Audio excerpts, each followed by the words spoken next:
नमस्कार किसान साथियों। अभी ग्राफ्टेड पौधा लगाए हुए अभी आपको जैसे 10 दिन का समय हो गया है। तो अभी 10 दिन से लेके शुरुआत मतलब जब पौधा लगाने से लेके 20 दिन तक हमें पौधे को क्या क्या खाद देनी है, इसके लिए हमने ये वीडियो बनाने की कोशिश की है। तो इसमें शुरुआती 20 दिनों में पौधे को इन न्यूट्रिएंट्स की रिक्वायरमेंट होती है। ये आपकी स्क्रीन पे हम दिखा रहे हैं कि इसमें इन न्यूट्रिएंट्स की नाइट्रोजन, फास्फोरस, पोटाश किन किन न्यूट्रिएंट्स की ज़रूरत होती है। अब इनको पूरा करने के लिए हमें किस तरह से खाद का मैनेजमेंट करना चाहिए वो हम आपको बताते हैं। तो शुरुआती 5 दिन, जब भी पौधा लगाने के बाद शुरुआती 5 दिन है या 5 से 10 दिन है, उस समय आपको सबसे पहले देना है कैल्शियम नाइट्रेट। कैल्शियम नाइट्रेट देखिए इस तरह आता है, ये ICL कंपनी है उसका है। आपके पास अगर कोई और कंपनी का भी मिलता है तो उसका भी आप यूज़ कर सकते हैं। ये आपने प्रति 1000 पौधे में 3 किलो कैल्शियम नाइट्रेट देना है। फिर इसके बाद 3 दिन बाद, 3 या 4 दिन बाद जब आप अगला पानी लगाने का आपको समय लगे तो उस समय आपको घोल के देना है आपको 0050, इसमें आपको दिखाते हैं 0050 और मैग्नीशियम सल्फेट। तो 0050 आपको देना है 2.5 किलो और मैग्नीशियम सल्फेट आपको देना है 2 किलो। अब आते हैं आगे।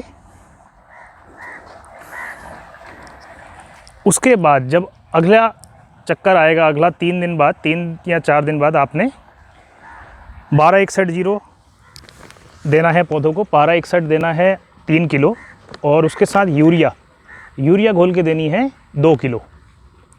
तो ये तीसरी बार में आपने देना है। अगर आपका ड्रिप इरिगेशन है तो ड्रिप इरिगेशन से यही सारा खाद देना बहुत आसान हो जाएगा।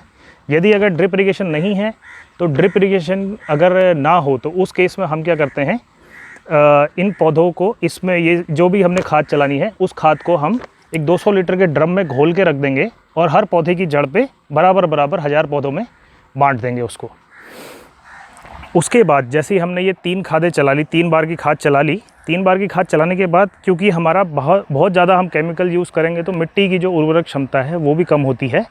तो उसको बढ़ाने के लिए, उसको मेंटेन रखने के लिए हमें क्या करना होता है, एक जो बायो NPK ये कंसोर्टिया आता है, इसको कई तरह से आप PSB, KMB phosphorus solubilising bacteria हो, पोटाश मोबिलाइजिंग बैक्टीरिया हो और आपके पास ट्राइकोडर्मा हो, आपके पास सूडोमोनास हो, जो भी बेनिफिशियल बैक्टीरियाज़ हैं, बेनिफिशियल फंगस है हमारी मिट्टी के, उसको रिचार्ज करना भी बहुत ज़रूरी है।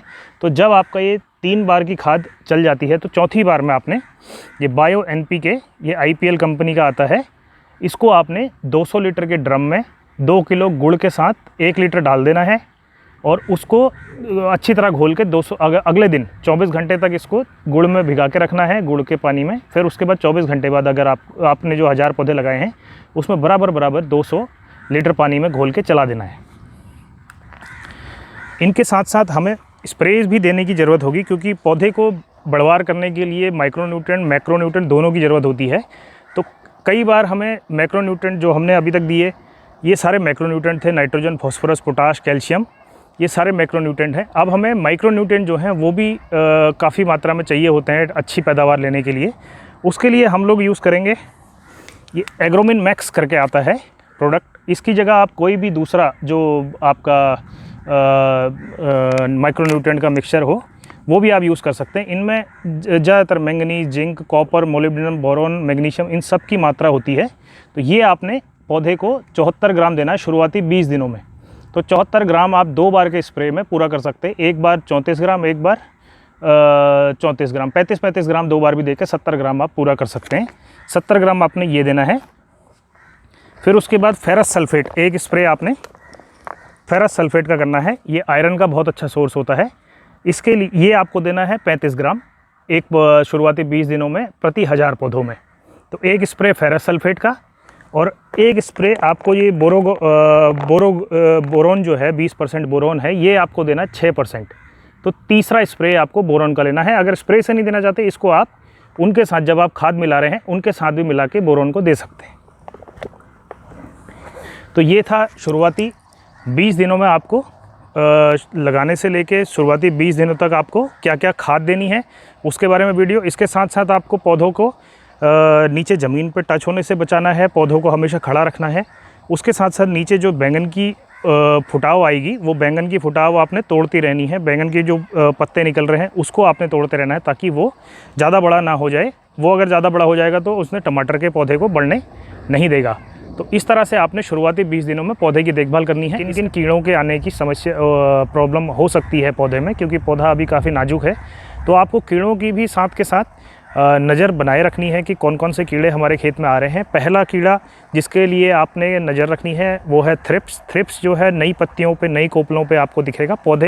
पत्तियां सिकुड़नी से लगेंगी, और उसकी मैं फ़ोटो भी डाल देता हूँ वीडियो में कि पौधा किस तरह का आपका दिखता है अगर थ्रिप्स हो।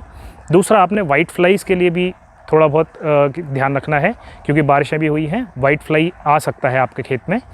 दूसरा, वाइट फ्लाई के अलावा तीसरा, आपने फंगस के लिए आपने सेप्टोरिया लीफ स्पॉट एक बीमारी आती है, उसके लिए आपने अपना खेत में अच्छी तरह घूम के आपने देखना है कि सेप्टोरिया लीफ स्पॉट तो नहीं। अगर इन तीनों में से कोई भी आपको कीड़ा या बीमारी आपको दिख रही है तो आप उसकी फ़ोटो खींच के ग्रुप में पोस्ट कर सकते हैं, जिसके लिए हम जो आपको बेस्ट केमिकल रहेगा जो उस बीमारी के लिए काम करेगा आपके एरिया में, उसको रिकमेंड करेंगे। वो जब आप फ़ोटो भेजेंगे उसके बाद ही हम रिकमेंडेशन देंगे। बहुत बहुत धन्यवाद।